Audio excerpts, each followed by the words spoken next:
Hi, Alain. Hi, Anand. How are you? I'm doing very well. That's excellent.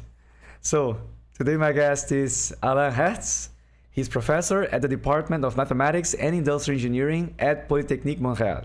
He's also a member of the multidisciplinary GERAD research group that includes nearly 60 researchers and experts in operations research and discrete mathematics. He's the author of around 200 scientific publications and 4 detective novels. His main research domains are combinatorial optimization, graph theory, algorithmics, and the development of decision aid systems for scheduling and distribution problems. Alain serves on the editorial board of several scientific journals, and he's also a member of the executive committee of the European chapter on Combinatorial Optimization Working Group. He has organized several international conferences on graphs and optimization. He was president of the Swiss OR Society from 1996 to 2001, during which he dedicated himself to promoting the discipline worldwide. Alain, thank you so much for accepting the invitation. It's a great honor to have you here. Well, thank you for this introduction. And I first would like to say that you make a very wonderful work. I listened to some of your subject too, especially Dominique de Werra, who spoke about me. I was interested in what he said. But all of them, I listened to Vacek, to Gilbert Laporte, Claudia Archetti. And so you are doing an excellent work. Congratulations. No, thank you very much. Merci. So I would like to apologize for my sore throat. But what to do? At least I can reach really low notes. So I know you like to sing, so maybe you can relate to that. Anyway, so Alain, you were born in 1959 in Switzerland. Where specifically? So yeah, I was born in a town which is called Sierre, which has about 15,000 inhabitants. It's in the Alps, at the foot of the mountains, a few kilometers from the Italian border. Also, Sierre is located in the Canton du Valais. It's one of the regions of the Switzerland, and it's the Swiss region best known for its excellent wines like Fendant, Johannisberg, and so on. So I was born in this place. Right. So Sierre, it sounds more French than German. I was expecting you to be from a German-speaking region of the country because of your surname. Yeah, Sierre is at the limit of it's the last city French-speaking in the Valais. If you just travel 5 kilometers, you will go to the German-speaking part. And you are right, my name Hertz has a Germanic connotation. It means heart in German, but without the T, H-E-R-Z, that's Hertz. This means, so it has a German connotation, but the origins of my great-grandparents are from Poland and Germany. However, my grandparents, on both sides, from my father and mother sides, they were already living in Switzerland, but from my mother part in Basel, so they were speaking German, and from my father part in the French-speaking part of Switzerland. But they arrived, my grandparents in Switzerland, just before the Second World War. Right. And what did your parents do for a living? My father wanted to study in like universities, but he inherited from my grandfather a clothing store, and he had to start working in this store at the age of 19 because my grandfather passed away at that time. So he became the owner of this store. And then he got married, and both my father and my mother, they worked all their life in this store, which is very well known, or was well known at the time they were living. Everybody around Sierre called this store Les Grands Magasins Hertz. So this was very famous. Yeah. So they worked all their life in this store. And does the store still exist? No. I don't even know what is in the place of this store, but everything disappeared. All right. And what are the main lessons you learned from your parents? I would say that the most beautiful thing that they passed on to me is the example they gave that a couple can love each other for an entire lifetime. They were in love with one another until their very last day. And I think that I followed the example, and I live a happy life with my wife, whom I married 40 years ago. Incredible. So this is the best I can say. They gave me a good example. Yeah. And how many siblings do you have? So I have two brothers, and I am the middle one. So I grew up in a very male-dominated environment. But they are not in sciences, my brothers. My older brother worked in an insurance company, and my younger brother went into business coaching, something like this. They both retired, but I didn't. But I'm the middle one. So they did not study mathematics? Not at all. But they're also good. All the family is very good in mathematics, but I am the only one who decided to go to the university with mathematics. Mm-hmm. And is it true that later in his life, your dad participated in a quiz show on Swiss television and won a lot of money? You know a lot of things about my father. That's absolutely true. So in fact, my father was a very cultured and well-educated person. He was always reading books and books. You always saw books in the apartment where he was living.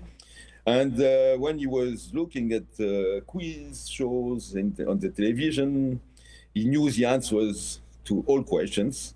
So we encouraged him to take part in one of these shows. And he eventually decided to do so when he was already over 70 years old. And so he went, and without any surprise, he won several thousands of Swiss francs by correctly answering the questions he was asked. So yes, that's true. It's a true story. Unbelievable. Do you still have access to that video? If I look for it, I think I can find it, but not so easily. But even when I was already in Canada when they had this show, and it was difficult because they said, no, you cannot view this show because you are in Canada, and it was from Swiss television. So I had to use a VPN and making as if I was in Switzerland, and finally I could see it. Yeah, I mean, if you get access to it, please share it with me. Okay. Yeah. So how was life in Sierre during the 60s and 70s? Well, I don't have so much to mention about my life in Sierre. So I would say the region of Le Valais, where Sierre is located, is mainly known for its beauty and very popular for skiers in winter and for hikers in summer. So what I could say is I love skiing, and I was put on skis at the age of 4 already. So that's what I remember. But otherwise, I have nothing special to say about my life in Sierre. And do you still practice skiing there in Canada? I started when I came to Canada, and the snow is not the same as in Switzerland. It's ice, it's too cold, and I don't have the same pleasure. And what they call mountains are hills, and I didn't like it, so I stopped a few years ago. But I was doing much more skiing when I was in Switzerland, yes. I see. And Alain, I know you were a very musical person. Has it always been that way? But music has always been an important part of my life. And I learned to read music when I was 6 years old. And then I played clarinet from the age of 10 to 20, something like this, in a brass band. But I think I can say that I am not particularly gifted. So I simply enjoy being in a musical environment. So music is important for me. I was listening to music, of course, when I was a young guy, and my tastes as a younger, I listened to French-speaking singers like Joe Dassin, I don't know if you know him, Claude François, Charles Aznavour, Serge Reggiani, to mention just a few of them. What about Edith Piaf? Edith Piaf also, but then at this age I was not listening too much to Edith Piaf, but I love Jacques Brel. And when I went to the army at the age of 20, my tastes changed completely. I discovered Genesis, and I became an unconditional fan of Genesis, with Peter Gabriel especially. And I still listen over and over again to their songs, never going tired of them. So now this is the kind of music I prefer. But also, I was always singing, and I joined the choir. So I am a bass in a choir, and I even conducted a choir for about 5 years. So I was a choir conductor. Amazing. Yeah. Yeah. And you mentioned Genesis, so you don't like the phase in which Phil Collins took the lead? Well, I like it, but it's not the same. For me, what I like on Genesis is Peter Gabriel. So I even like Peter Gabriel in solo, and he really is a kind of music that I like very much. Yeah, during the years in which Peter Gabriel was the leading singer, the songs were quite intricate and very complicated, right? That's what I like. I don't like soft music. I like complicated ones, so that my body reacts when I listen to this music. I cannot work when I listen to Genesis music. Impossible. Just my body reacts. Right. Very interesting. Yeah, I'm a big fan of a band called Rush. It's a Canadian band, and they also play very complicated tunes, but it's all very well crafted and very nice. Lyrics are also amazing. So I can understand, when we tend to react very strongly to this type of music. Yeah. And you also mentioned that you were part of a choir, and then you were even a conductor. That's incredible. And by the way, have you watched the movie Les Choristes? It's one of my all-time favorites. Yes, of course. I love it's a very moving movie, and I can even sing for you. You can join me if you know this song. Voiture ton chemin, gamin oublié, garé, donne-leur la main pour les mener vers d'autres lendemains. Sans au cœur de la nuit, l'onde d'espoir, ardeur de la vie, sentier de gloire. C'est part of the chorus, if you remember. I remember really well. That was lovely. Thank you so much for the surprise. Thank you. Yeah, wonderful. Yeah, since you started, would you mind singing a couple of other tunes for our viewers and listeners? Okay, so I started in French, so I can sing a second song since I'm French speaking, but I will choose one that probably everybody knows from the legendary Edith Piaf. So you mentioned earlier, so l'hymne à l'amour. Yeah. Probably you know. Of course, my voice I know. Is not, I am sorry, but I have a little cold, but I will try my best. Yeah, please. So, le ciel bleu sur nous peut s'effondrer et la terre peut bien s'écrouler. Peu m'importe si tu m'aimes, je me fous du monde entier. Tant que l'amour inondera mes matins, tant que mon corps frémira sous tes mains, peu m'importe les problèmes, mon amour, puisque tu m'aimes.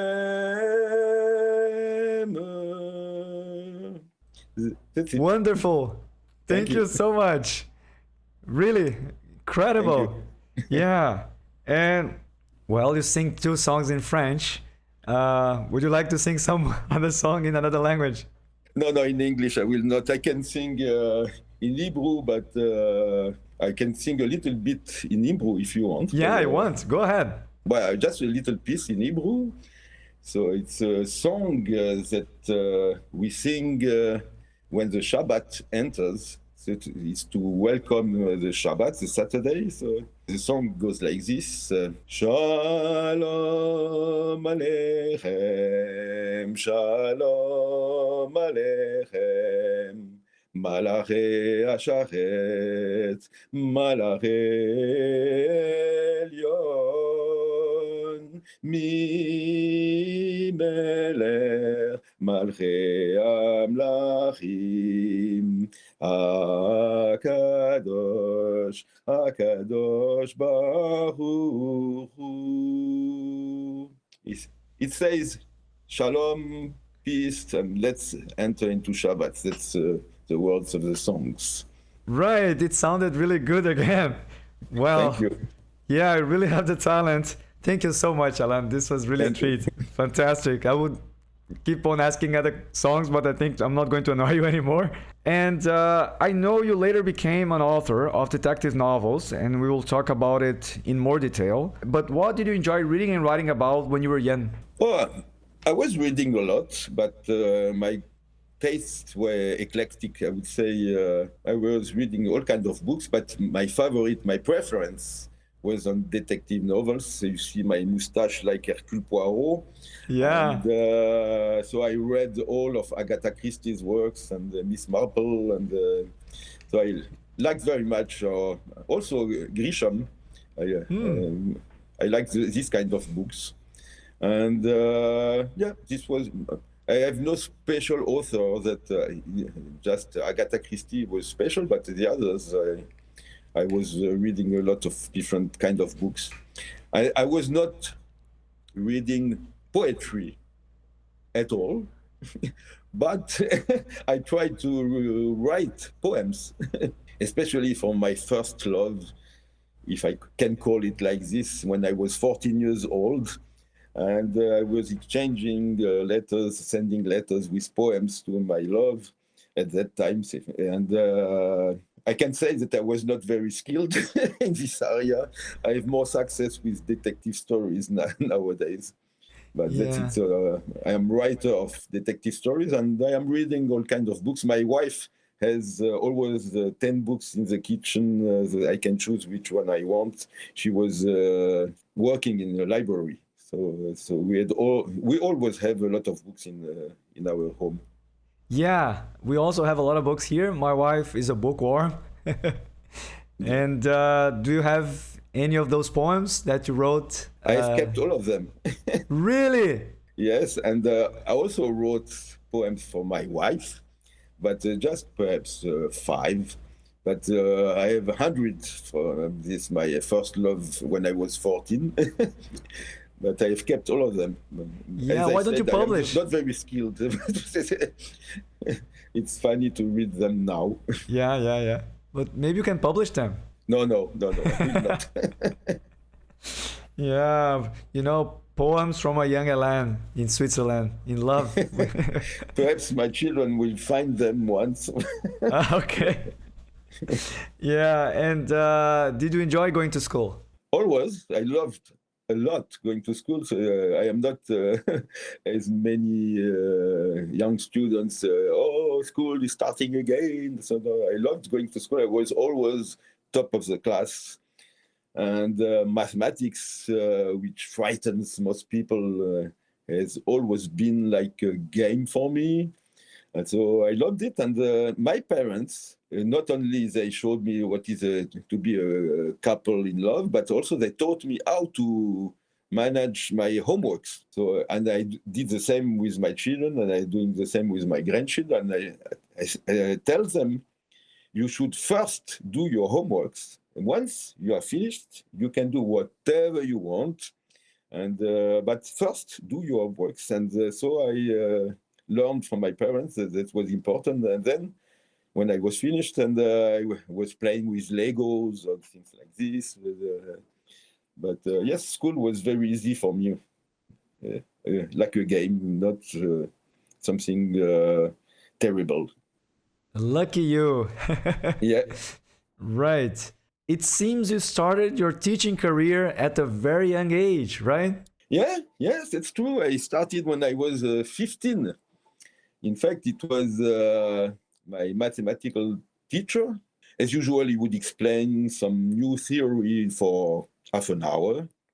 And then the second part of the course, he gave us 10 exercises to see if we had understood the theory. And we had half an hour to find the answers to the 10 exercises. And of course, I found the solutions in 2 minutes, and I gave the solution to him, and I saw that everything was correct. And then for 25 minutes, it was very boring for me because I had nothing to do. So he realized it. And one day, he decided that I would teach the next lesson. So I was only 15 years old.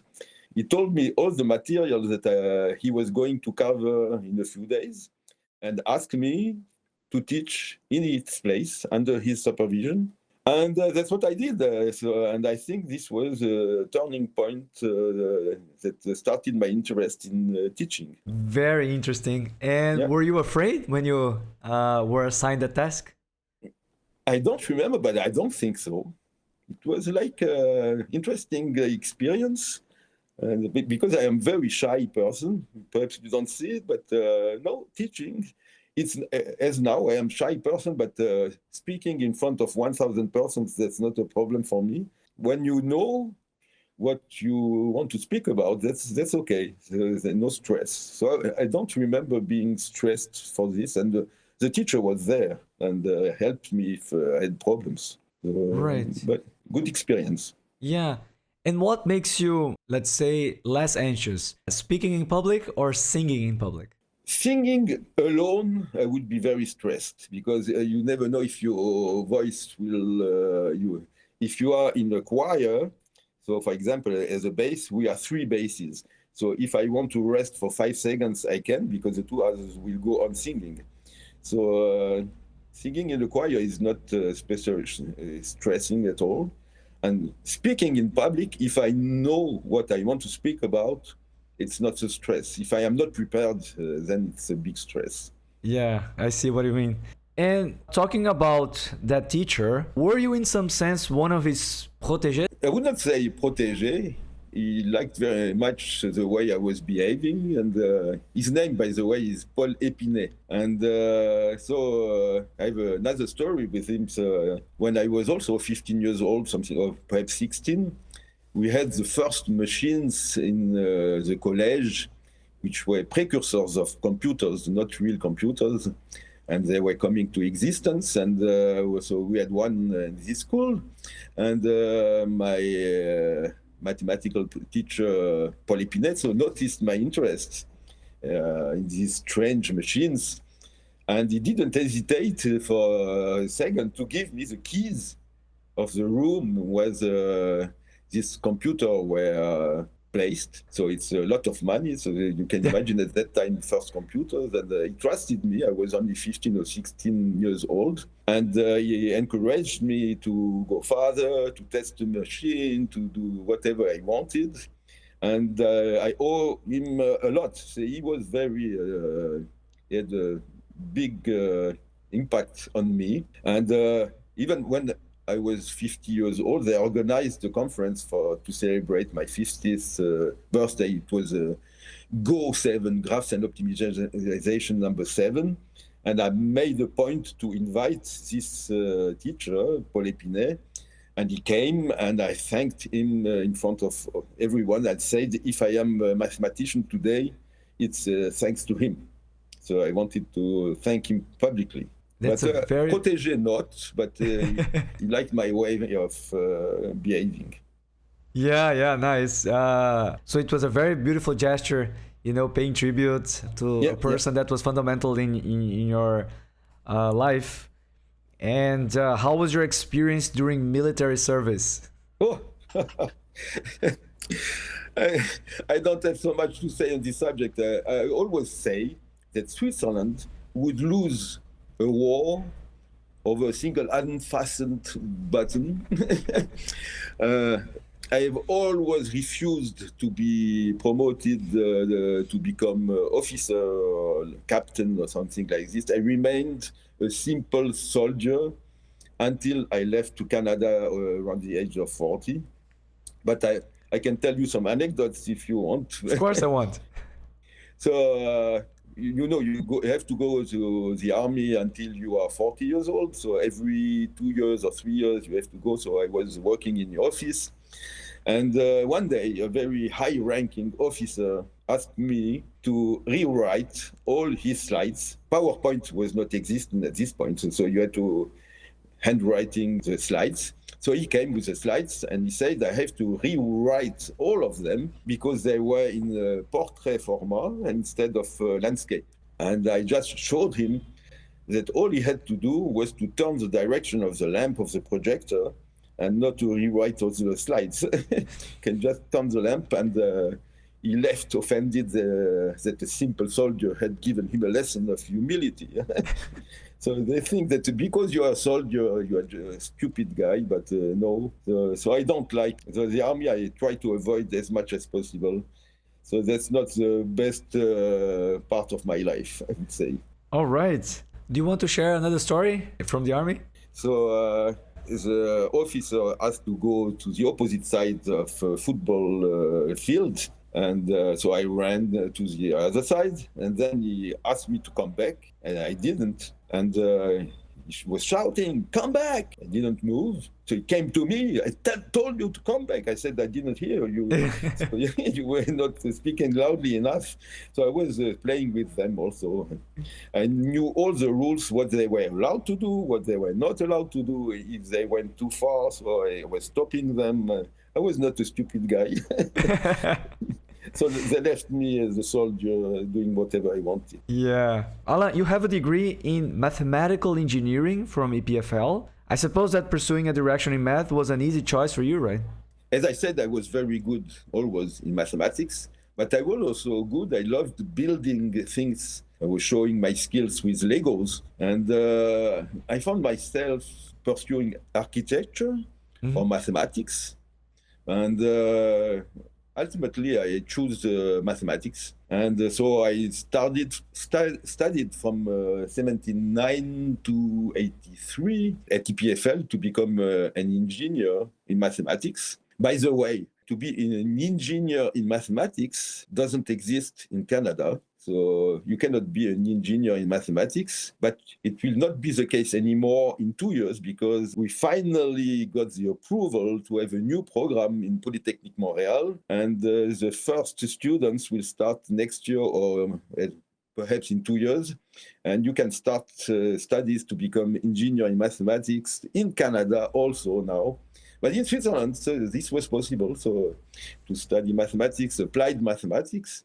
And that's what I did, and I found my studies very easy. I finished my studies with around 99 as a mark on a maximum of 100, so very easy.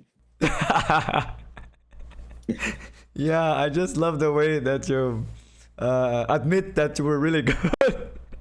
Yeah, mathematics has always been a game for me. I think that it's Dominique de Werra who said he never worked in his life. So doing mathematics is not a work, it's just having fun.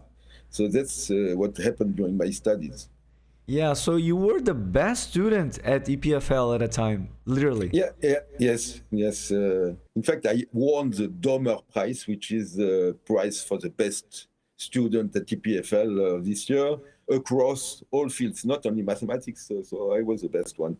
But one other student the year after me, Philippe Solo, he was not in competition with me because he studied 1 year later. He got 99.5. So even he got better marks than I had. So the record is Philippe Solo and not me. Some people are just gifted, you know? Yeah. You moved to Lausanne, right? When you went to study at PFL, right? You had to leave Sierre and go to... That's how I left Sierre and started to live in Lausanne. Mm-hmm. And when did you first learn about OR? I have to speak about Dominique de Werra. He's my mentor. So really, he changed my life. So he was my teacher, my professor in operations research. I think it's the second year of my studies in 80 or 81. And when I had his courses on operations research, he completely changed my outlook of the future. I was thinking about going to topology or numerical analysis, but Dominique's classes clearly showed me my preference for operations research, especially for graph theory. So he is really my mentor, an incredible person. Incredible.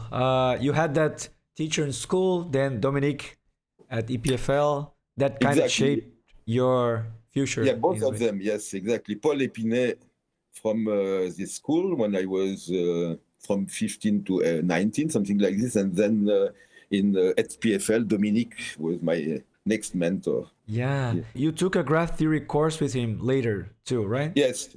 So he was teaching operations research, graph theory, and then of course I became assistant later in graph theory and giving exercises to students. So graph theory was really my favorite subject. Yeah. When I interviewed him, he mentioned that he loved working with you, and he clearly likes you. That's something that I remember very vividly when I spoke with him. I listened to what he said, and we wrote a lot of papers working, the both of us, because he's a co-author, because both of us were working hardly, and we were sitting together in his office and working on graph theory. We loved both of us graph theory, yes. Yeah, Dominique is a lovely person, and yes, with a great sense of humor. Oh, yes. And tell me about your master's project and how you conducted the computational experiments back then. So, as I mentioned, I listened to Dominique, the subject to Dominique, and he mentioned the struction, which is an algorithm that they invented with Christian Ebneger and with Peter Hammer and Dominique. And so they had a new technique to compute the independent number of a graph, which is the largest set of independent vertices. And so they had a new algorithm, and I was in charge of, first of all, trying to find classes of graphs for which this algorithm was polynomial, and also to code the algorithm and to try it on large graphs. So when we wanted to try the code on the computers at EPFL, so we had the Cray 3, which was one of the largest computers in the world, which is 1 million times slower than any PC nowadays. But even it was not sufficient for large graphs. So Dominique said, okay, let's go to Geneva, to the CERN, the European Organization for Nuclear Research. They have the biggest computers in the world. So let's bring your code there. So that's what we did. But bringing code to Geneva, there was no cloud or USB keys. So we had to punch cards. And so we went with punched cards 40 centimeters long. So we traveled with this punch card and we came to the CERN and we have put the cards in the machine, who read the cards, and finally the code was working, and we made our experiments, and this was my master project at EPFL. I was very happy that what I coded was working well. This is the story of the struction, stability number reduction. Very impressive. Nowadays, people may complain because their codes are running really slow, but they don't have an idea what was like 4 years ago. Yeah. What did you do after graduating in 1984?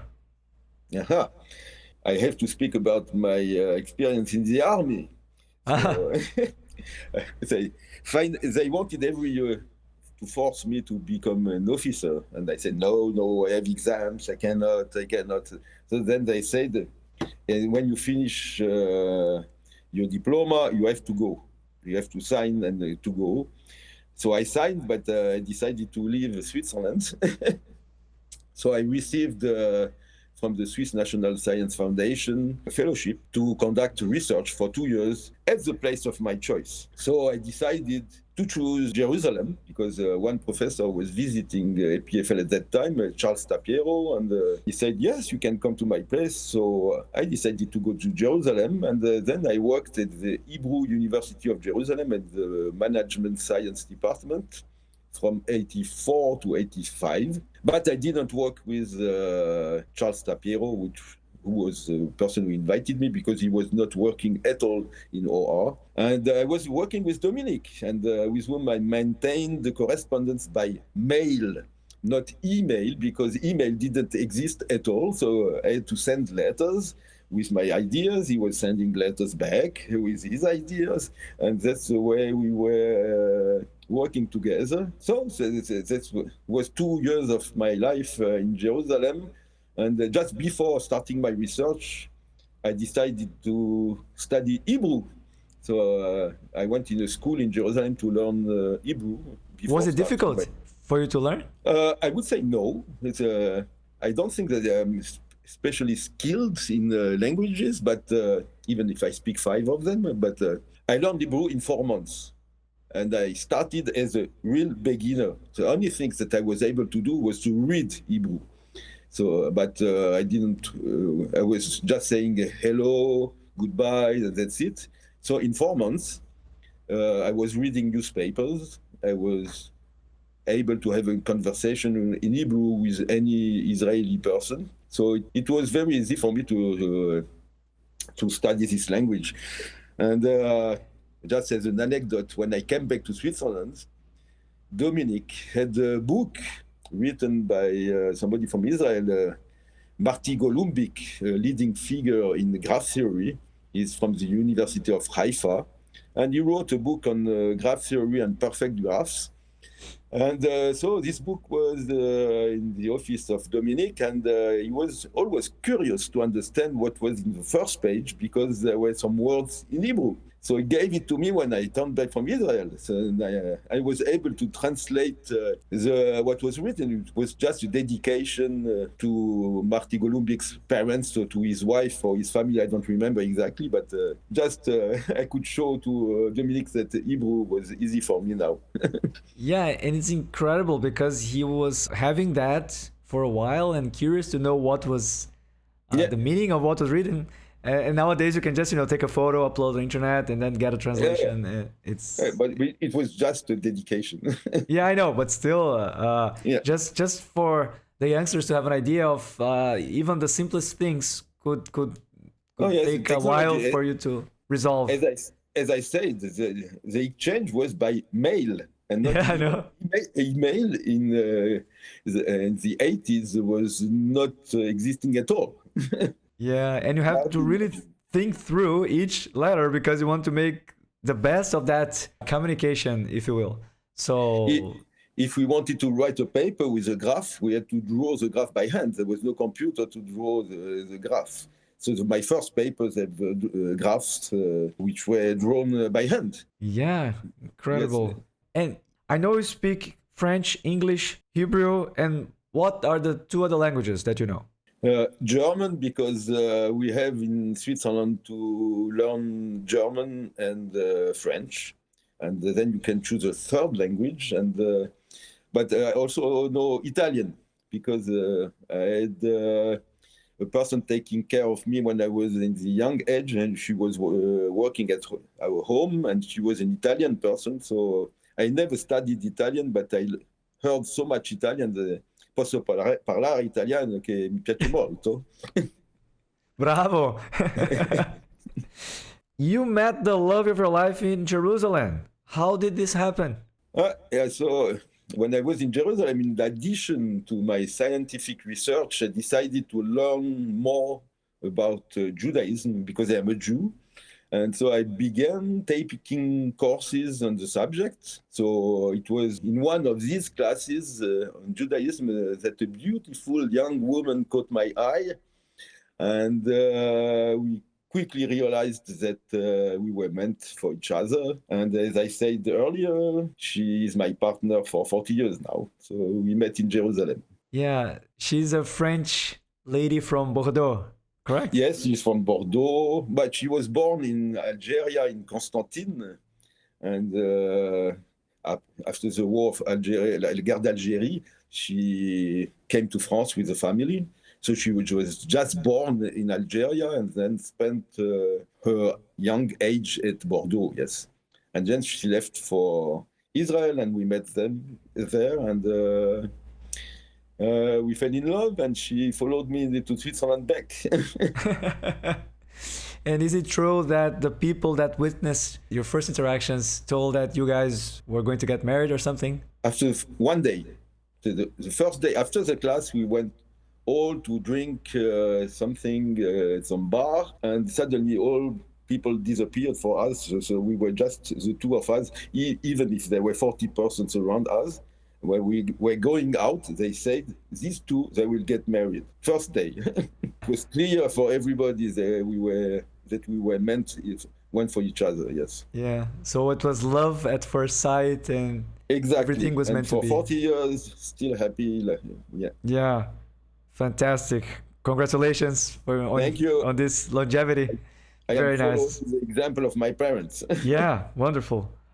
So you returned to Lausanne in 1985 to start the PhD in graph coloring under the supervision of Dominique. What are the main contributions of your PhD work? I focused on two main different directions. So the first one, would say, which was 70% of my thesis, was to identify classes of graphs for which NP-hard problems like graph coloring become polynomial. So even if finding the chromatic number is difficult in general, for some classes of graphs, it's easier. So I found many large families of graphs for which you can solve the problem very easily in linear time or quadratic time. So this is a big part of my thesis. And the other part, which is more applied, my contribution was to demonstrate the effectiveness of the tabu search algorithm, which Fred Glover had just invented. So he never tested this method, but he came, I remember, with 60 pages of just description of the algorithm. And 60 pages describing 60, tabu search. Tabu search was the first draft was 60 pages. How come? Yes, I had to understand what was inside, and Dominique gave me the 60 pages and said, you have to apply this to graph coloring. So it took me time to understand what was inside. So then I understood, and I started to code the tabu search for graph coloring. And now, so I got an algorithm which was very successful. And now all graph coloring algorithms, the best ones that I have been developed, are all based on this famous tabu call algorithm that I developed at that time. So they increased and put several things in addition. But the basis of the best known algorithm nowadays are my tabu call. Very nice. You know, that was sort of a history being made when tabu search was proposed, and also, you know, meta heuristics, everything was, you know, taking shape and starting to be a actual field, and being able to have this opportunity to be one of the first to implement that algorithm to a super famous class of problems, which is, you know, I'm talking about graph coloring problems, right? Should have been really incredible. But did you have any idea that you were, you know, sort of making history at that time? Not at all, but I am very lucky that it happened to me. So I was among the first ones who were testing the tabu search. And what I don't like in this story, that I became very famous for this, and people knew me for many years as the guy of tabu search. Why I am not proud at all of tabu search. I am proud of my theoretical proofs on graph theory, finding classes of graphs. That's what is difficult. Tabu search, I found it okay. So let's make a meta-heuristic, but people knew me, invited me because of tabu search and not because of my results on graph theory. But I didn't know that I was starting a new field, I would say, at that time. I feel lucky that I was a student at that time. Yeah, but I think you should be proud of that anyway, right? Because it had a lot of impact, and sometimes we cannot pick or choose what we want to be remembered for, right? Yeah, that's true. Yeah, I understand. And around that time, you attended a conference in Japan, and on the return flight, you took the opportunity to write a paper with Dominique. How was that even possible, and could you tell us more about this story? Okay, so you know, sometimes you work very hard for many years to publish one paper that is read by 2 or 3 persons. Here, it was totally the opposite. So we went to a conference in Japan. I think it was Mathematical Programming, 13th edition, something like this, in Tokyo. And so we went with Dominique. It was in 88, at the end of my Ph.D. And on our return flight, we decided to write a paper about our experience using Tabu Search, because we were using Tabu Search since 85. It was 88, so we had 3 years of Tabu Search experience. So why not writing a paper on our experience? And there was nothing groundbreaking. It was just a report of our experience. And we wrote the paper on the plane, sipping numerous glasses of sake. So we were drinking a lot of sake during the flight. And so we wrote the paper, submitted, it was accepted, and now it's one of the papers that is one of the most cited papers I ever written. And there is nothing special in this paper, but people like it, and then we wrote it just on the fly. It's Tabu Search, how we used it, right? Exactly. The type of paper? Just how we used it, and we mentioned we used it like this in this space, and like this for this problem, and like this in this one. Nothing new, and people like to just to have a summary of how can you use Tabu Search. Yeah. Yeah. The Tabu Search paper appeared in 1986, and you knew about it since 1985 then?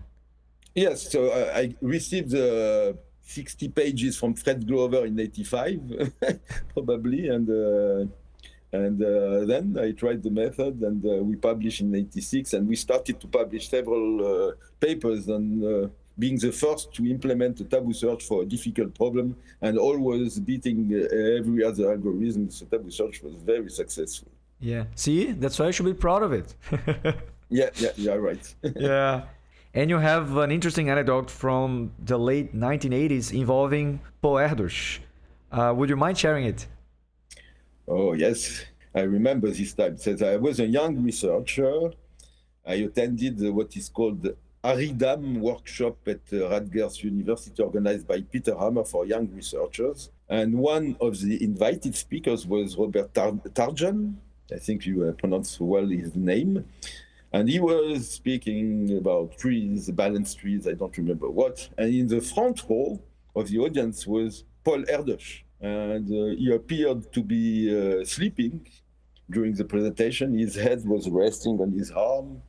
And most of the audience seemed to be totally lost, as the talk was very complex from Tarjan. I didn't understand the word of what he was saying. And suddenly, Erdős sat up and raised and said, no, this is absolutely wrong. And in fact, he was not sleeping at all. And he has been concentrating in order to follow the talk. This was his way of listening to the talk. I thought he was sleeping.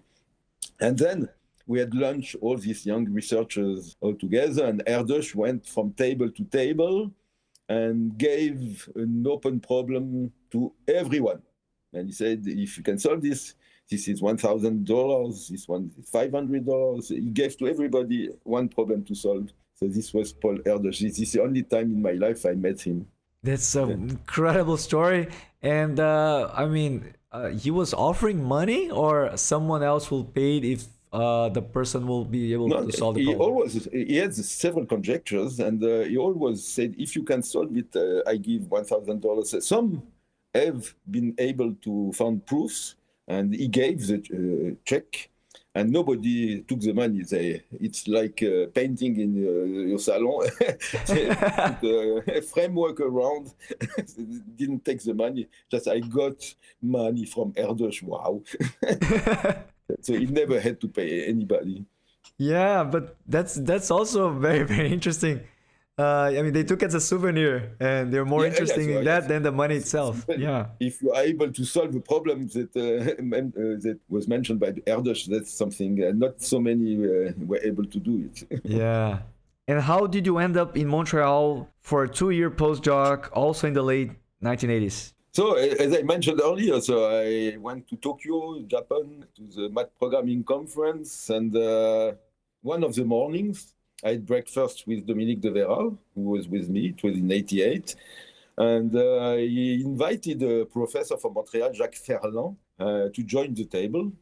And that's how Jacques Ferland learned that I was about to defend my thesis. And so a few months later, he contacted me and to offer me a 1-year position as visiting professor at the University of Montreal. And yeah, he remembered our breakfast, and so that's so nice. And so I decided to accept the offer, and I ended up to spend 2 years in Montreal, not only one, and that's where I completed my postdoc, thanks to a breakfast in Tokyo.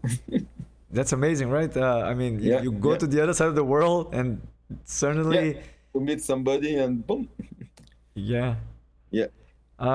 And what was your involvement in the development of the TABUROUTE or TABUROUTE, as you wish, approach? But that's the point where you said I should be proud of my what I did with Tabu. Perhaps that this is an example of that you are right, because at the end of my PhD, I was very famous, well known for my success in using Tabu search for vertex coloring in graphs. And researchers in Montreal, mainly Gilbert Laporte and Michel Gendreau, that you also have a subject to, they thought that Tabu search could also be effective for vehicle routing problems. So they tried it, and the initial attempt was not a success at all. And this is exactly the time when I arrived in Montreal. So they met me and they told me that Tabu search is perhaps good for graph coloring, but not for vehicle routing. And that's where I changed 2 lines. It's not a lie, 2 lines in the code. In fact, I decided to penalize the violation of a constraint instead of forbidding the violation of the constraint. So you can then move, because you can violate constraints. You have to pay the price, but you can violate constraints. Just this change, we got TABUROUTE, which is one of the most successful meta-heuristic for vehicle routing. So, but you are right. So it seems easy to adapt Tabu search to a problem. Sometimes you have to think about how to adapt every concept of Tabu search so that it will work for a specific problem. That's a kind of art. And they were not able to do it at that time. And my experience, I had already 4 or 5 years experience. I could change the algorithm, and it became a success. Just 2 lines were changed. Yeah, very impressive. And when I started working on VRPs, that was around 2006. In those days, the state-of-the-art algorithms for routing in general were largely based on Tabu search. And then that's where I started working on iterated local search, ILS. And we also showed that it could be very promising. And nowadays, many algorithms that are state-of-the-art are based on ILS. But still local search in the end. Yeah, local search and the basic moves that you do are those of TABUROUTE. Right. And what's the story behind the paper in which you proposed the genius method for the TSP in collaboration with subject to guests Michel Gendreau and Gilbert Laporte?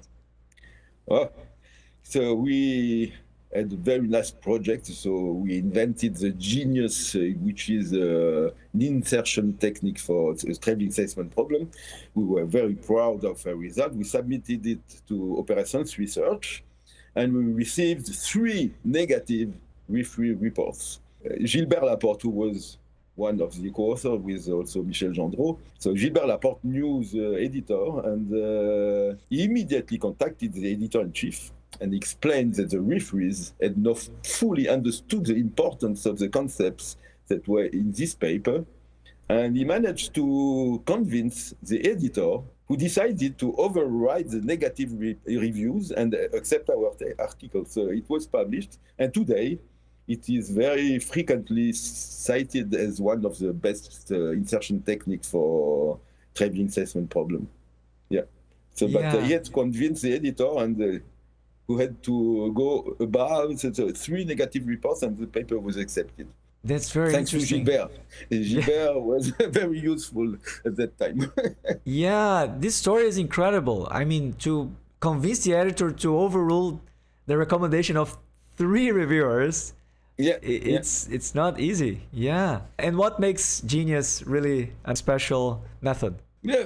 Usually, when you insert a client in a route, you take 2 adjacent clients and you break the link and you make an insertion. The insertion we have was a little bit more general, and you can insert a client between 2 non-consecutive clients in a very easy way.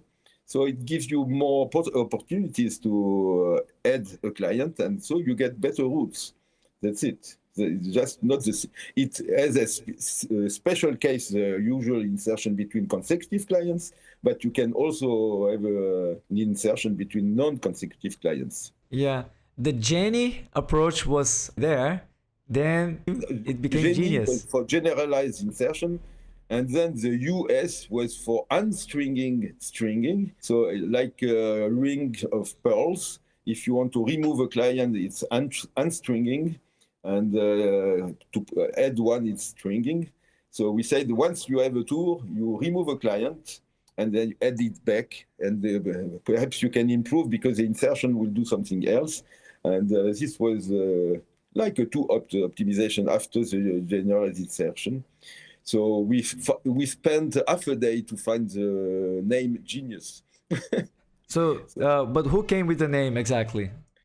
We were Gilbert, Michel, and myself in the office, and we spent 3-4 hours trying to find what would be a good name. And the 3 of us, after a discussion, we decided for Genius. Yeah.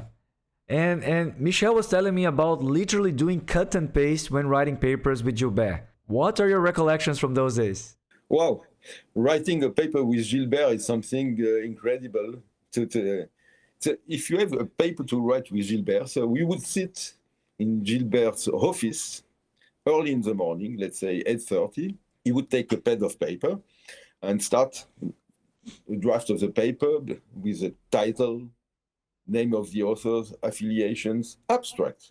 So, and then we were discussing, and he was blah, blah, blah for a few minutes. He was writing, blah, blah, blah, writing. So linearly, we were writing the paper. At the end of the day, the paper was written. So Gilbert would hand it to his secretary, who would type it on the computer. And then we were rereading it and perhaps cutting, pasting, changing places, things like this, and a few minor corrections. And then 2 days later, the paper was submitted for publications. This is Gilbert. I envy that ease of writing. I am not as gifted as he is, and that was incredible.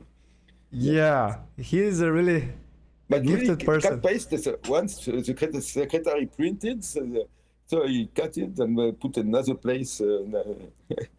It was really cut and paste with scissors. Wow. Yeah. I mean, I collaborated with him a couple of times. It was a treat for sure. Yeah. Oh, yeah. yes. You always learn working with him, and he taught me how to write papers. So I learned a lot from him. Yeah. He masters that that role for sure. Yeah. And did you change your research perspective after the postdoc? Yes. I would say that about 80% of my research activities I pursued during my PhD were purely theoretical, with no real application, just for fun and finding graph classes for which you get a polynomial algorithm, even if the problem is not really applied. And after my postdoc in Montreal, I learned that I had to focus on problems arising from practice in order to provide solutions to industry partners which were facing complex optimization challenges. So I turned more and more to practical problems and trying to find what is the real optimization problem. And then perhaps you need some theory, but I turned from 80% theory to 80% practice. Wow, that was a real shift. Yeah. And after returning to Lausanne, you became a scientific collaborator at EPFL in 1990. What were your main activities in this role? So yeah, right. I worked for 1 or 2 years as a scientific collaborator, and later I was appointed assistant professor, and I was in Dominique's group. And when he became vice president, I don't remember which year, of EPFL, I was still there, of course, and my responsibilities increased significantly. And I was doing the same job as a tenure track professor, but without the title. I was teaching courses. I was supervising PhD students. I had more than 10 PhD students under my supervision during my stay as assistant professor. I had to write grant proposals, to sign contracts with industry partners. That's where I learned my job of being a professor, without being a professor. This is the time that I spent at EPFL in the 90s, yes. But in 1994, you became assistant professor at EPFL, but that was not a permanent position, right? Yeah, exactly. So first I was appointed for 3 years, and they asked me after the interview, what will you do after 3 years when you will lose your job? I said, I will convince you to keep me. And they gave me a second time 3 years, but you cannot have a third time. And there was no available position, and it was not a permanent position. So I had to take a decision at the end of the 90s what to do, because I could not stay assistant professor for longer. So, and there was no permanent position available at TPFL. So I started to look for other positions around the world. Yeah. And during his subject to episode, Dominique mentioned that you hosted many important visitors at EPFL. Do you have any interesting memories from those visits? Oh, yes, I remember many of them. Just to mention a few, Lorenz Wulze, Vadim Lozin, Claude Berge, Vacek Shvatal, Jacek Blazevich. I have some anecdotes for some of them, but perhaps I will start with Jacek Blazevich. So when he came the first time to visit EPFL, he was not speaking French at all. So we started to teach him some few words. So we said, if somebody says bonjour, hello to you, you have to answer cochon malade, which means sick pig. So he didn't know what he was saying. So when somebody was saying bonjour, he said cochon malade. So he understood very quickly that it was a joke, that it was not really what he was supposed to say. So we had a sense of humor, like Dominique, and playing with our visitors. And also with Vacek, I remember when he was just coming back from Brazil, and we all wanted to know what he did there, the research he had done with all the colleagues in Brazil, and he was repeating over and over that the girls in that country are so beautiful. Yes, but your research, what I told you, the girls are very beautiful. That's Vacek. Yeah, that's Vacek. Yeah. But I remember also visitors giving seminars. I am a smoker, and they were giving the seminar with the cigarette, smoking during the seminar. So at that time, you could smoke in a classroom, so the times have changed a lot. I remember, for example, Meniel, who was visiting us, he was smoking cigarette after cigarette and giving his talk, and incredible. Times have changed. You have an interesting story involving Egon Balas, don't you? Oh, yes. My Egon Balas, I can say a lot about. Perhaps I will start with a story with a student presenting an algorithm which was based on Balas and Mingozzi algorithm. And Balas was sitting in the room at the end questions, and Balas said, are you sure that Balas and Mingozzi did this algorithm? Yes. He said, I am the Balas of Balas and Mingozzi. I never did it. So the student went off and looked at his supervisor. But Egon Balas, he taught me how to give a talk.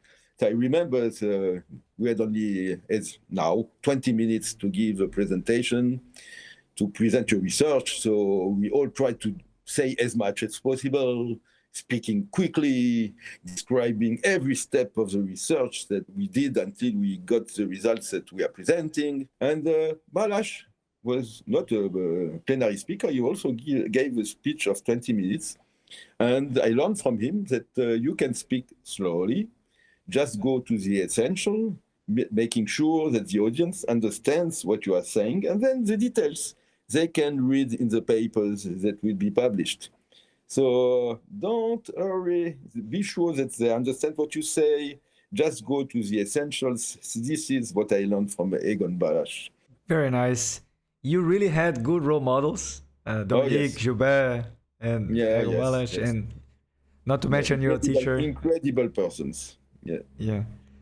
And what were your main research contributions during the 1990s? Well, I have gone in two different directions. So part of my work is purely theoretical. So I am always trying to find the boundary between NP-hard and polynomial problems. So there are many problems that are NP-hard, but for many classes of graphs, because I am in graph theory, the problem is easy. So where is the limit of easy and difficult? So Vadim Lozin is also working a lot on this for stability number, independence number. So I am always trying to find what is the limit you can do to still have a polynomial algorithm. And so I worked a lot on this subject on many problems, not only graph coloring. This was my one of my research during the 90s. I also worked on open conjectures, some that were open for more than 15 years, like the conjecture number 747, and which... 747? Yes. Like the Boeing 747? Yeah, like the plane, yeah. And we have a list of open problems, and this one was open for 15 years. It's the link between the average distance in a graph and the size of the largest induced tree. And we could prove it after 15 years with a group of 6-7 persons. So it was interesting to solve the conjecture. So this is theory. So that's what I did. And also, as I said, I'm implied in many practical problems. So I developed many very efficient problems for vehicle routing, arc routing, things like this. So working on practical problems. So these were my activities. I get money from them, but what I like to do is theory. Yeah, you like to describe the frontier that makes a problem easy or difficult. Yes, really. I really would like to define exactly what is this frontier. At which point the problem becomes difficult? What makes the problem difficult? Because in many cases in practice are easy. So I just 2 years ago, I had to solve a problem that everybody knows that the limit is 600 vertices, perhaps. And I got a problem with 3 million of vertices. So they said, how can we solve it? And we solved it in 15 seconds because the graph was not a random graph. It was very structured. And we looked at the graph and then found that it was easy to solve for this case. So you have always to, when you have a problem which is NP-hard, look at the structure of the problem you have, and perhaps you will find the structures that make it polynomial, even if in theory it's NP-hard. Yeah, I see what you mean. In 2001, you moved to Canada to work at Polytechnique Montréal. Was that an easy decision? I would say yes, fairly easy, because Canada offered me the position that I could not get in Switzerland. There was no permanent position, and I wanted to be a real professor, not assistant professor. And they offered me such a position. And moreover, since my postdoc in '89, I had established many connections with researchers like Gilbert or Michel in Montreal. And I became my main research collaborators. I was writing more papers with them than with people in Switzerland. So it therefore made sense to cross the Atlantic and to settle in Quebec. And I would also add that as a Jewish person observant, Jewish life in Montreal is much easier than in Switzerland. So my wife decided that it was a good decision to go to accept the offer. Yeah. Right. And you moved to Canada and you essentially stopped collaborating with Gilbert. Exactly. I never wrote any, well, perhaps we wrote one or two together, a chapter of a book, but we are too close to each other, so we're just one floor difference. So it takes me 30 seconds to go to his office. So I stopped working with him, but I see him and he's a good friend till now. I met him yesterday. And you kept working on timetabling problems after moving to Montreal, right? Yes, I always loved working on timetable. In fact, in my PhD thesis, I made the timetable from some universities. I think Dominique spoke about it from Zurich. We could not do it for EPFL. So yes, since 15 years, I am doing the schedules for the emergency services in hospitals. Yes, so I'm an expert in this, and I have also created sports schedules for football clubs. And more recently, finally, I managed to convince Polytechnique Montréal to create the schedules for the courses and exams using our operations research tools. So finally, we convinced them. So they said, you cannot do it, it's too complicated. So we proved that this year that we were able to reproduce what they did in 1 hour instead of 2 months. So we need only 1 hour to build exactly an even better solution with what they do in 2 months. So starting next year, they will have schedules that are created by our algorithm. So finally, at EPFL, I could not do it. So before I retire at Polytechnique Montréal, they will have real operations research tools to create timetables. Well done. Yeah. We do it here too. We have a system called SASI that we do the classroom assignment in our center. It's not for the entire university, but it's working like a charm. They started incorporating officially during the pandemic, and now it's an important tool for decision making, and we are very happy to have contributed to that. So I know the feeling. There's also a saying in Portuguese which goes like "Casa de ferreiro, espeto de pau." It means that, in a very free translation, that you're basically using something that's really primitive compared to your actual skills to address something in your own house. But what we say in French is c'est toujours le cordonnier le moins bien chaussé. The one who repairs shoes has very bad shoes usually. At EPFL, they didn't want. So they had experts in the world for timetable, but they didn't want. Yeah, exactly. Yeah. Could you elaborate on your work in network design? Yes, I worked on many different subjects. For example, I participated in the design of a wind energy collection network in Gaspésie, which is in Quebec, very far away, 1,000 kilometers from Montreal. So we had to design a network for collecting the energy from a wind farm.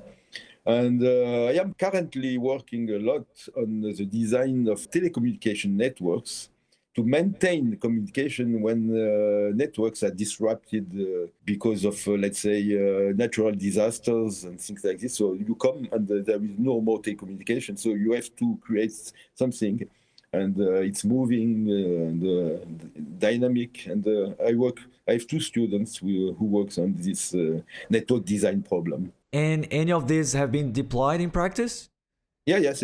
For the Gaspésie, the wind farm collection, energy collection, it was a project, and we won from the company the best project of the year, and they were very happy with what we developed. And yes. Amazing. And what about your fascinating collaboration with the Cirque du Soleil? Oh, yes, that was wonderful. Wonderful project. I loved working with them. We had to develop software for deciding in which cities, when they have a new show, in which cities should they go to present the new show. And so not only in which cities you go, how long you stay in the cities, and it depends on many factors. And if they had a show last year, you will not come next year because it's too close, or choose another city. And constraint like do not go in Florida in August because of hurricanes, it's too dangerous. The tent will just go away. And we managed to develop software that was used at that time. I don't know if they use it still till now. And they were very happy, and they offered us at the end of the project VIP tickets for the latest show. And when I got only one, I said, I have a wife and children.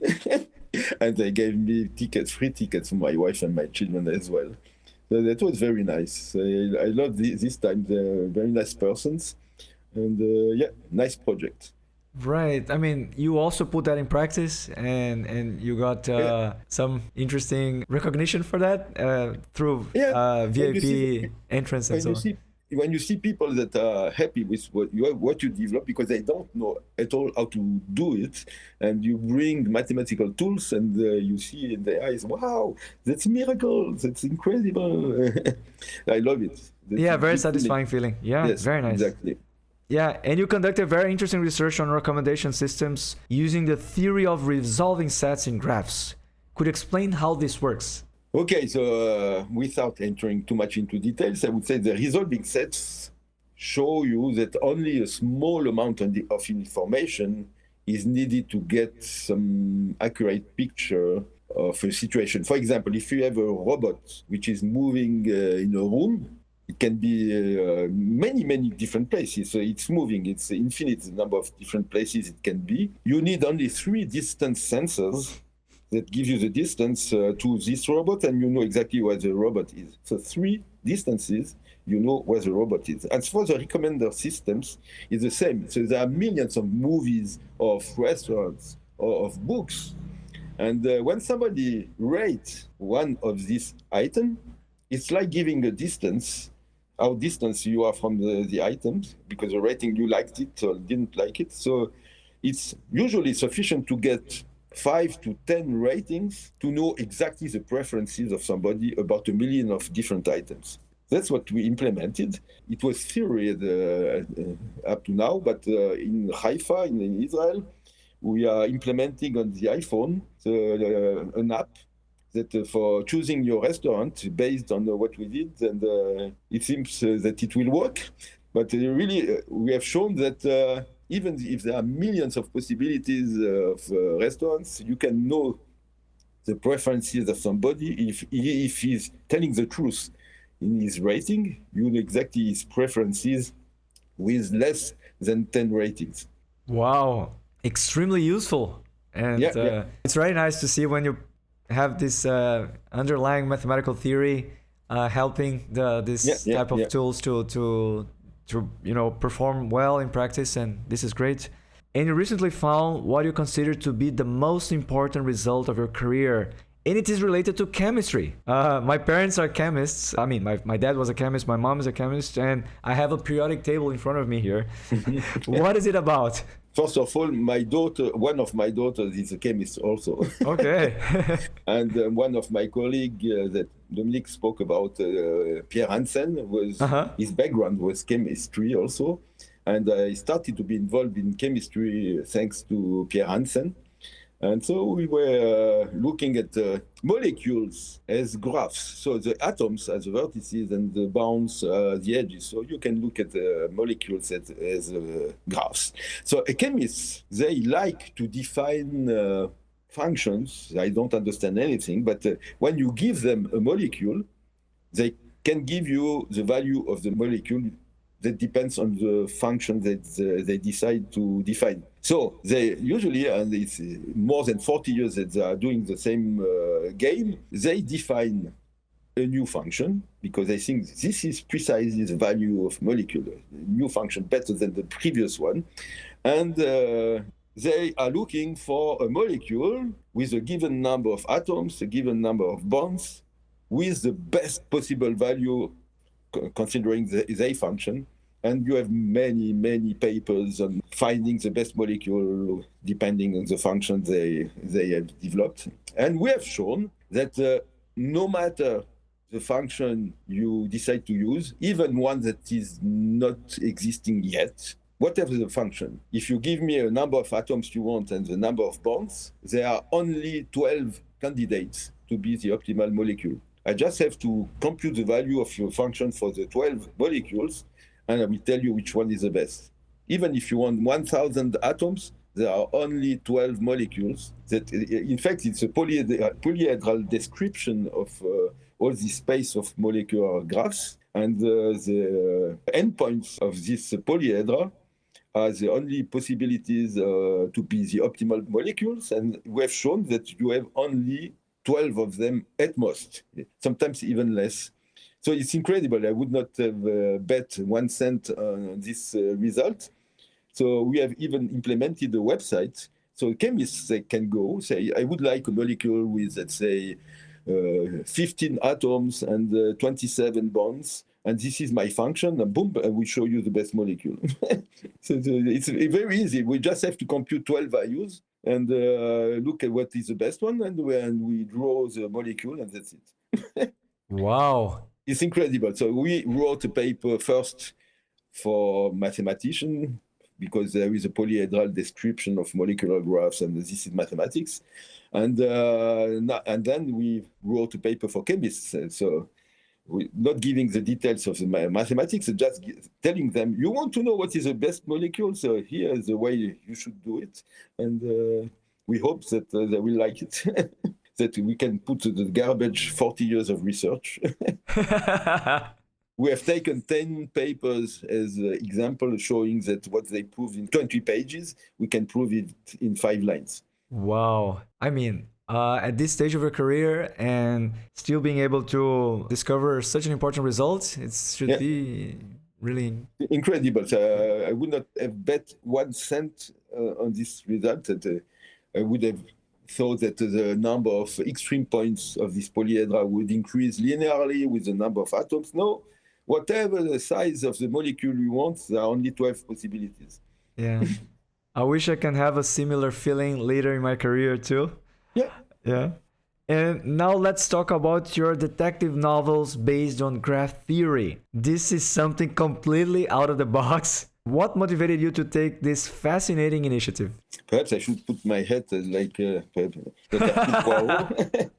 So I am an inspector with a mustache. So you really look like Hercule Poirot. The mustache, yes, I am trying.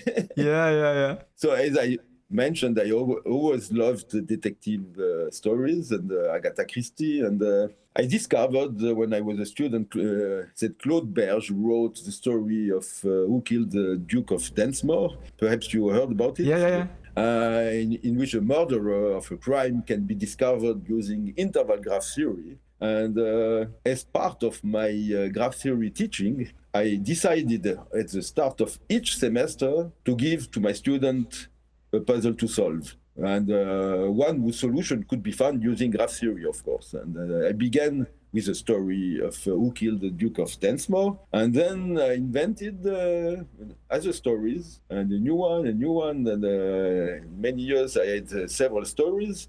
And I eventually decided to compile all these stories into a book. And this was my first book, which contained the 10 stories that I gave to my students. And all stories that you can find the person who is guilty using a different theorem of graph theory. And later, I felt inspired to write one single story of 300 pages instead of 10 stories of 30 pages. And this is of the career of Inspector Manori and not a Poirot. My inspector is Manori. It's a play on the word because my best friend is Marino Widmer. Marino and Manori are the same letters. So my inspector, he looks like him. I don't know if you know Marino Widmer. It's really my best friend in life. And so my Inspector Manori started his career with the second story, and he started to solve many different cases, always using graph theory. And the last story just appeared last year, which is terrorist in the arena for the Stanley Cup. The Canadians playing against the Flyers. And so I like writing novels, and this is more interesting than writing scientific papers, because you can write whatever you want, even if it's not true. So it all began in the classroom. Yes. In fact, it began with my reading of the story of the Duke of Densmore, and I decided to do the same for my students. So it began in the classroom with my students, who could try to find the solution. Some problems were too easy, so I didn't include them in the book, and the most interesting stories, I kept them for the book. Yeah, and one former student of mine, now my colleague Luciano Costa, he did PhD in Montreal at Polytechnique, and he was your student. I remember his name. Yeah. Yeah, that's so cool. Yeah, and then he was telling me about your classes and all of that, so I was quite familiar with. I hope he enjoyed. Yes, he did. Trust me. Yeah, he was really impressed. And then, of course, Daniel Aloisi, he was insisting that I should interview you, especially because of these detective novels and so on. So I'm very grateful to him for making the connection. But who approached you to actually think about writing a book? Did you contact the publisher or was it the other way around? Good question. I try to remember, but I think yes, the publisher. I don't know how we learned about the fact that I was writing some stories like this, but it's a good question. I cannot answer. I don't remember if it is my decision or if they came to me. I would find very strange that they would come to me, and because how could they know that I am writing stories? Probably it was my decision. Right. So, and could you walk us through your process of writing the books? Oh, I always do the same. I start by determining which theorem in graph theory I will use to catch the criminal. That's the beginning. So I have to find a nice theorem that is not well known. Then I create a situation in my mind in which the theorem can be applied. So a practical situation when I can apply the theorem. And this gives me the ending of the book. Then I imagine a beginning of the book that will lead naturally to this ending. And then, so when I start writing, I therefore have the beginning, I have the end of the story, and then I decide to write. And I don't know in advance what I will write. I just have the targets that I should reach at the end, and I am trying to go along my imagination. That's the way I work. And how long do you take typically to complete a book? So first I have to work in my mind, I would say, can be 1 year to have an idea of what I will do without any details, not knowing the ending, not knowing the beginning, what kind of story I could say.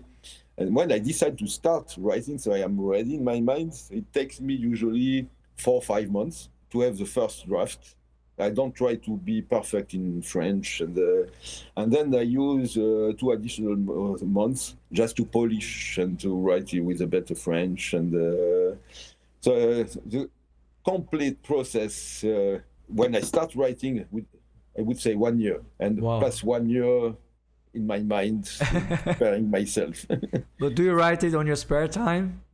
No, I always take, when I am ready, I ask for sabbatical, and I go away of my wife. I just want to be alone, and to every evening I sit and I write. So I ask for sabbatical, usually half a year sabbatical to write my book. And when I turn back, I start to polish everything, and then I submit. And you mentioned that one of the characters is based on your friend, best friend. What about the other characters? Do you take inspiration from your colleagues too? All characters are people that I know, my colleagues. Some recognize themselves. The criminal, I have to be careful to choose the right person, that he doesn't feel offended. Some tell me, in one of the stories, I had to kill 10 persons. And one said, I would like to be killed in your next book. And when I killed him in the book, I wrote an email. I killed you today. Then I said, whoa, if somebody reads something, then I said, of course, in the book. So some people ask to be characters in my books, but some don't, and they recognize themselves very easily because they all characters are known persons. Always persons that surround me, my family, my friends, my enemies. There are some people that I don't like at all, and perhaps they will recognize themselves. You can take revenge on your books then. But also, my last book is on hockey games, Canadians playing against another team, and all players are mathematicians. So you have Berge, Duchet, Fulkerson. So all my hockey players are only mathematicians. That's amazing. Yeah. Yeah. Well, I would like to be part of your next book if possible. So Okay. please consider me as a potential character. My name means happiness, and maybe you can find a interesting, name for it. Yeah, but jokes aside, I'm really impressed by this facet of yours. It's absolutely incredible, and I just wish the best of luck in your next books, and I hope they get translated into English and also maybe other one languages. is translated in English. So the first one that I wrote, which is more for students, which are 10 stories of 30 pages, it's called Quick on the Draw. But the long stories are not translated yet. Yeah, but I think it deserves translation so you can reach a broader audience. And I would like a movie on Netflix. yeah, why don't you contact them then? I don't know who to contact, but this would be a dream for me. Yeah, maybe someone from our community can give you a hand, and that will be wonderful, really. If you listen to this podcast, please, if you know somebody in Netflix, just send me the address. Yeah. All right. And Alain, you have 10 grandchildren, and they all arrived in the last 6 years or so, right? Yeah, but it's hard for me to imagine that 1 year before COVID, I was not a grandfather at all. And now I am a grandfather 9 times, and God willing, 10 times next month. So, all right. Yeah. So the number 10 is coming next month, God willing. And I would say that when one of my grandchildren hears me entering his home and shouts, "Papi, Papi," and he sees me, it fills me with joy. I love my role as a grandfather, really. It changed my life. Yeah. But, I mean, having so many of them in such a short time frame, it's incredible. Yes, it's 1 year old. For the moment, the youngest is 1 year old, and the oldest 6. And I have 9 of them. The number 10 is coming. So it's incredible. They are all very close to each other. I hope you can keep track of all of them. Yes. And Alain, do you have any regrets?